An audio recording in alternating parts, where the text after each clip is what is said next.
Euh, capitaine Dieye la ñu wax quoi capitaine Dieye.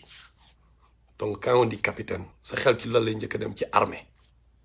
Ok capitaine Dieye militaire. te contexte bi mu doon waxee li ci gën a bari mooy contexte fipp mooy temu fipp bi ni ñu war a fippoo ci tubaab yi. te bi muy wax aussi il a cité Libye Côte d'Ivoire n'est-ce pas donc moom domaine am armée militaire hein, armée right donc il a parlé par rapport à domaine am moom donc c'est pas un juriste qui parlait qui maîtrise par exemple réalité ou justice bi qui parlait ce n'est pas un économiste moo doon wax ni un politicien ameen de manière xam ngeen politique politicienne buy wax pour falu ah c'était un militaire moo doon wax donc man premier kii bi ma ciy xool ah dama bëgg ñu waxtaan quoi nañu waxtaan ni kenn amul le monopole de la vérité ñun ñëpp mën nañ juum right mais alxuraan moom du juum parce que ci alxuraan la ñuy teg wax ji incha allah wax ji yëpp li may wax yëpp naa ko teg ci alxuraan lan la ñu alxuraan wax ok encore une fois alxuraan lan la wax par rapport ak contexte li moom li mu wax ak li ñu dal ñun Afrique pour ñu comprendre ok donc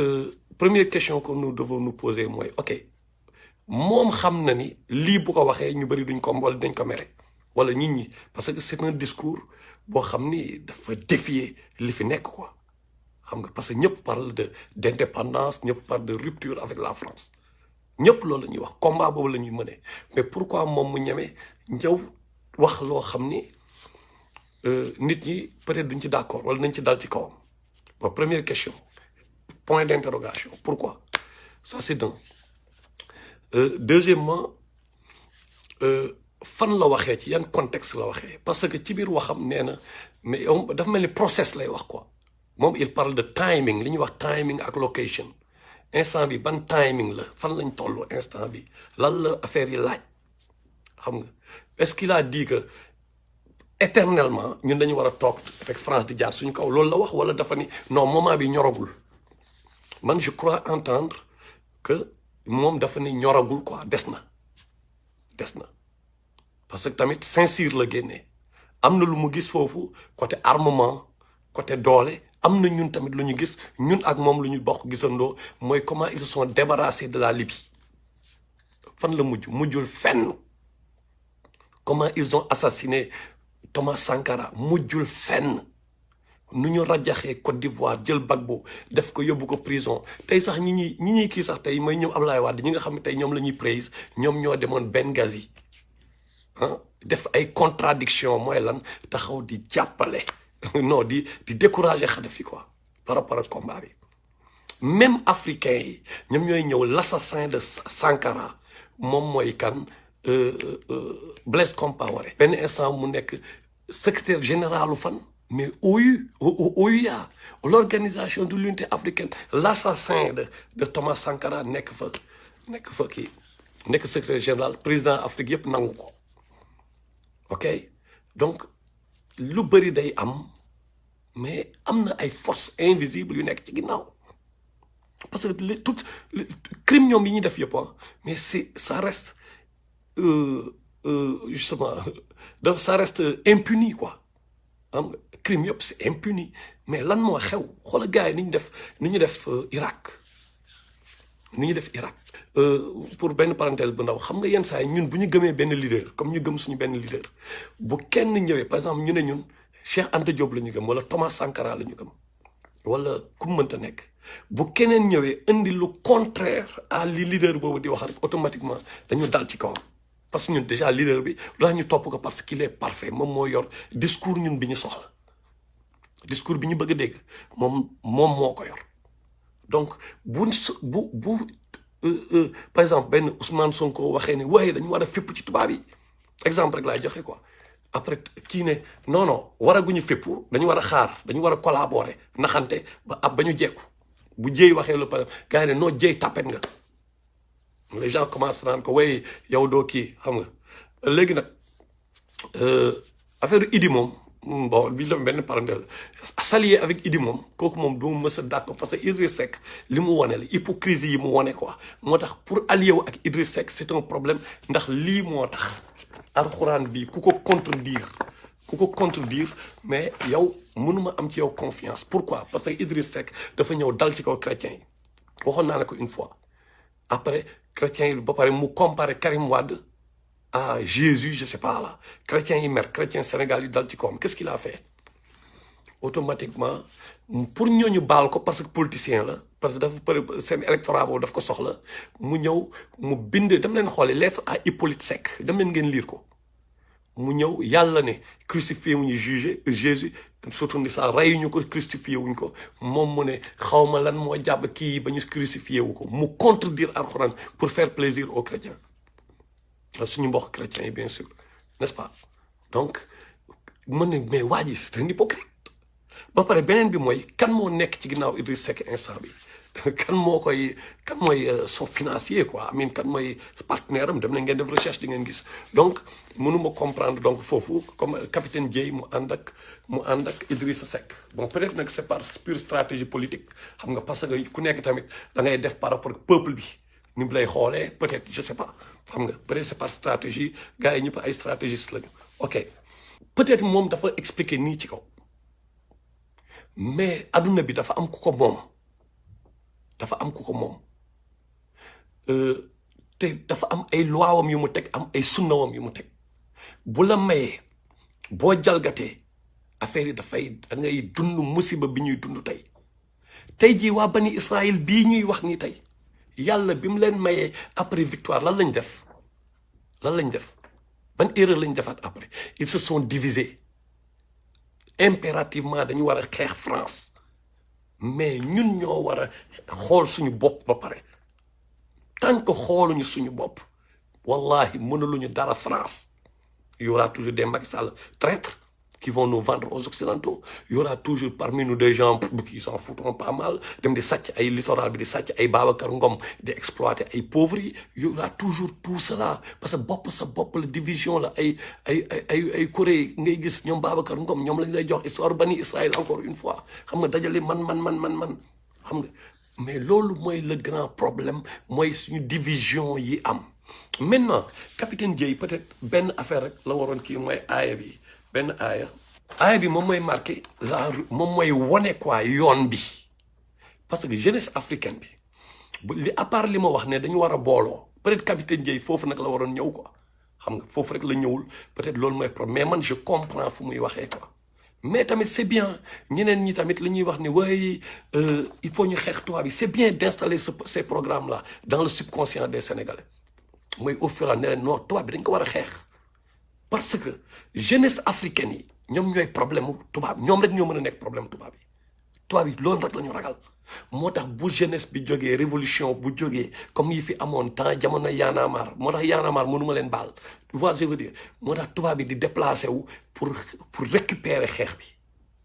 xam nga dañ koy récupérer pour lan pour juste que ñoom li ñuy seen agenda bi bañ a yàqu liñ ñu kii la Moussa liñ ñu yéene ñoom ci lu bon comme ça duñ ko réussir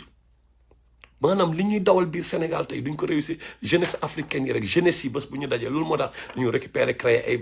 ay balais citoyens ay Falembe ay Y'en a marre xam nga contrôler yenn affaires yi xam nga ñu ñeneen ñoom Kémi Séba gars yi ñëw commencé leen isoler di leen diaboliser whatever xam nga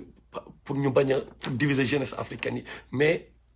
beneen agenda bu ñu indi ci biir mooy lan buy diviser ñoom nasaraan yi di may loolu doole te ñoom dof yi con yi xamuñu ko mooy kémit yi mooy l'extrémisme je l'appelle bien l'extrémisme kémit parce que am na kémit yu équilibré xam nga ñu bëri ñun ñëpp ay kémit la ñu quelque part mais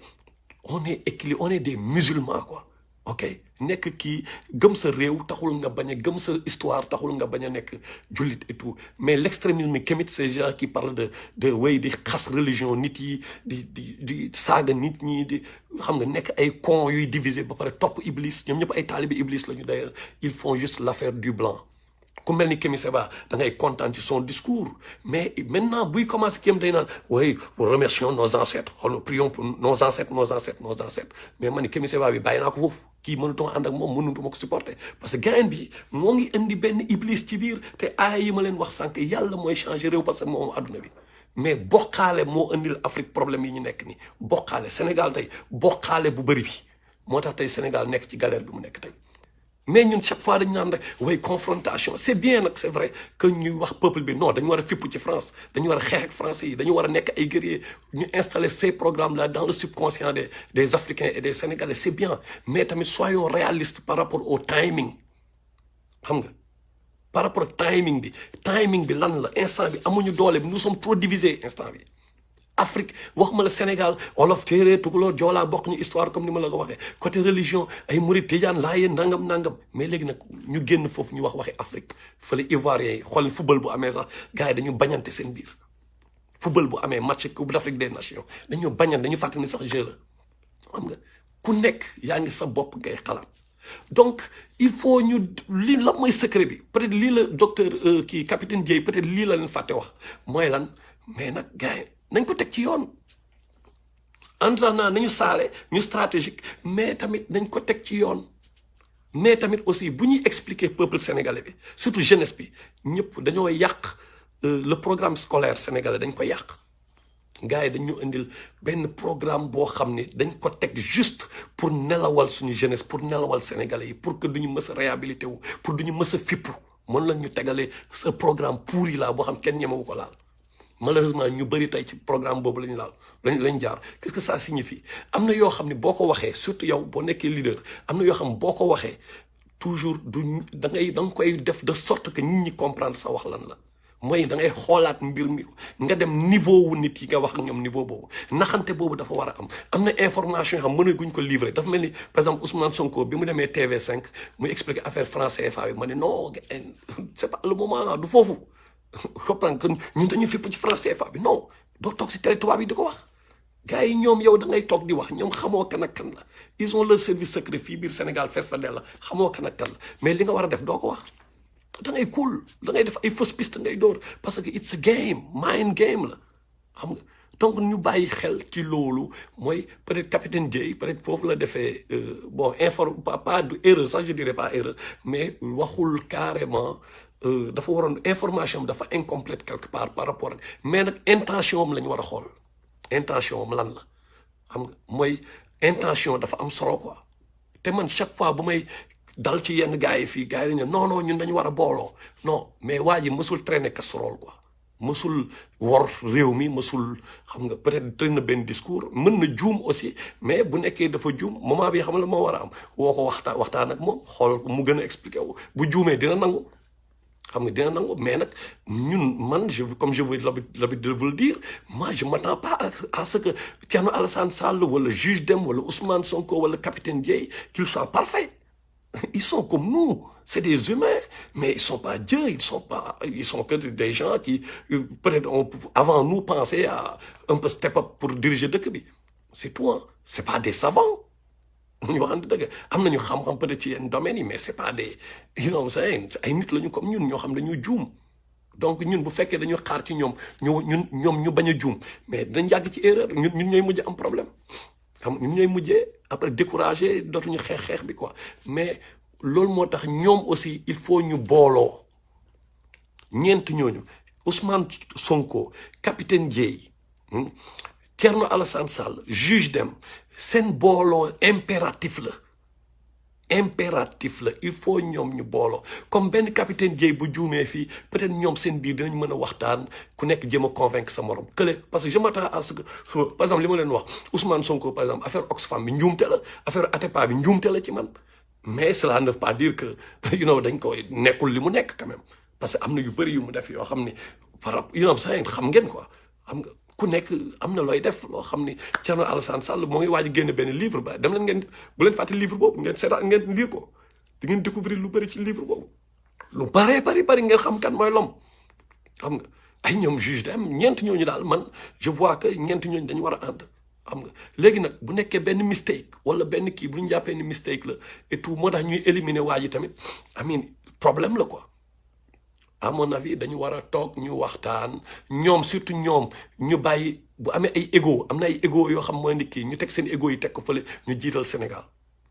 te lii laay terminer il faut que tout le monde comprenne que ñun nous serons jamais la destination le mal est tellement profond li yàqu Sénégal depuis Afrique depuis temps colonisation ba tey ñuy yàq di jaar suñu kaw jël suñu subconscient rajaxe ko dugal ci n'importe quoi hein. Nous serons jamais la destination il faut que ça soit clair nous pouvons qu'être le chemin qui va mener à la destination. jamono yii de ay loo sax ci jaar-jaar yu ayof ak yu dara li gën a yéeme doon na jawata gi yëkkati doomu aadama muy dundal xelam wut nu ma xamee ba jëfandikoo njëriñu xewal yi àdduna bi amee soxla yi gën a bëri fekk jàmp yokk gis-gis leer ak yaatu te fi ñu toll tey doolay science ak technologie kër ne la xam-xam yi njàng portaatu li soriante dem ba sës satellite yi lëkkale dëkk ak dëkk ngemb téléphone ak télévision yombal jokkoo ak gaaw xibaar yi di tasaaroo ak ni ngay waaroo soo duggee ci internet toog sa biir néeg bi doon buntu buy ubbeeku ci àdduna bi ngay janool te lépp liggéey doomu aadama la lay amatul toskare ñeel nañu tumuraanke seen xel ba yem ak mala dajal nañu suuf ak ndox